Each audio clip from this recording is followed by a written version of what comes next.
کہ مفتی صاحب national accountability بھی ہوگی، جس آپ نے سنا نیب کا ادارہ پاکستان میں کرپٹ پالیٹیشنز کے خلاف اور سرکاری افسران کے خلاف تحقیقات کرتا ہے. ہمارا دین کیا کہتا ہے؟ کیا یہ اس کی اسٹیبلشمنٹ، اس کا بنانا ہمارے دین کی، ہماری ریلیجس ویلیوز کے مطابق ہے یا ان کے اگینسٹ ہے؟ بہت ہی اچھا ٹاپک آپ نے چوز کیا ہے یہ، اور اس کی بڑی ضرورت ہے. اور آج تو پاکستان کے اندر نیب کا ادارہ بڑا ایکٹیو ہے اور ایکٹیولی بہت سے ایشوز پر آج موجودہ حالات میں اس پر سلسلہ چل رہا ہے. تو اصل میں بات یہ ہے کہ اکاؤنٹیبلٹی جو ہے نا، یہ وہ بنیاد ہے کسی ملک کو صحیح سمت میں لے جانے کی.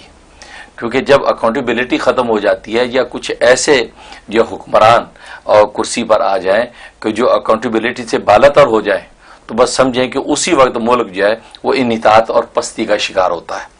چنانچہ آپ تاریخ انسانیت اٹھا کے دیکھ لیں، جب بھی اکاؤنٹیبلٹی ہوتی رہی ہے اس وقت تک، بلکہ اللہ تبارک و تعالیٰ کی یوم حساب، یوم آخر کی بنیاد ہی اکاؤنٹیبلٹی پہ ہے. وہاں پہ ایک معمولی نیکی کو تولا جائے گا، معمولی گناہ کا جو ہے کی سزا دی جائے گی. تو اس لیے کوئی ایسا معمولی گناہ اور نیکی ایسی نہیں ہوگی کہ جو انسان دیکھے گا نہیں. وہ قرآن کریم میں نصوص قطعیہ موجود ہیں. تو لہذا دنیا کے اندر بھی کسی بھی سلطنت ملک کو چلانے کے لیے اکاؤنٹیبلٹی، اور یہی وجہ ہے کہ آپ جانتے ہیں کہ آج کی اس جمہوری دور کے اندر جو ہے ایک جو حزب اختلاف ہوتا ہے.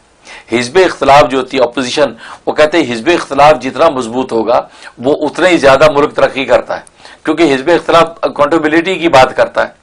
تو یہ نیب کا ادارہ جو اکاؤنٹیبلٹی کی بیس پہ، یہ بالکل عین اسلامی نقطہ نظر کے مطابق بالکل صحیح ہے. بلکہ اس کی چھوٹی سی مثال آپ کو دوں کہ حضرت عمر فاروق رضی اللہ تعالیٰ جیسا جو حکمران امیر المومنین، وہ جمعے کا خطبہ دے رہے ہیں. تو جیسے خطبہ شروع کیا تو ایک بدو کھڑا ہوا، کہنے لگا ہم تمہارا خطبہ نہیں سنیں گے جب تک کہ تم اس بات کا جواب نہیں دو گے کہ تمہارے جسم پہ دو چادریں کیسی ہیں. اس لیے کہ یہاں مال غنیمت جو آیا تھا وہ جب تقسیم ہوا ہر ایک حصے میں ایک چادر آئی. میں تمہارے بدن پہ دو چادریں دیکھ رہا ہوں، ایک لنگی باندھی ہوئی، ایک اوپر اوڑھی ہوئی ہے. تو امیر المومنین حکمران ہے، اور آج کا حکمران تو سوچ نہیں سکتا کہ ہمیں کوئی پوچھے، وہ تو 10 چادریں رکھے گا اپنے پاس. تو کہا کہ یہ 2 چادریں کیوں ہیں؟ جب تک اس کا جواب نہیں دو گے ہم تمہاری بات نہیں سنیں گے.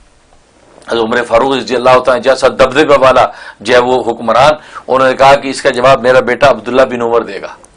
عبداللہ بن عمر کھڑے ہو گئے، کہا کہ اصل میں بات یہ ہے کہ ابا جان کا جو کرتا تھا وہ اصل میں ابا جان نے دھو کے لٹکایا ہوا تھا، کیونکہ ایک ہی کرتا تھا جس کو آپ دھو کے لٹکا دیتے تھے رات کو، وہ صبح تک سو جاتا تو صبح میں پہنتے تھے.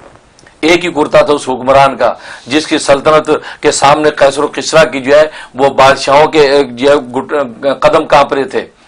قیصر و کسریٰ کی بادشاہت ان کے قدموں میں آ گئی. یہ وہ بادشاہ، بیت المقدس کے رابائیوں نے کھڑے ہو کے چابی جس کے حوالے کی، یہ وہ حکمران.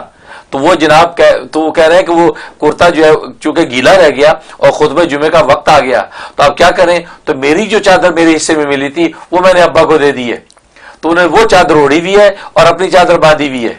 جب یہ بات کہی تو اس بدو نے کہا ہم سمجھ گئے کہ تم نے انصاف کیا ہے، لہذا اب ہم تمہاری بات سنیں گے.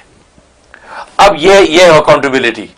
تو یہ گویا کہ نیب کا ادارہ تو وزیر اعظم سے بھی پوچھ لیتا ہے، اس کو تو یہ دیے بڑے عہدے والے کے جتنے بھی حکمرانوں کو پوچھ لیتا جی کہاں سے آئے کہاں گیا.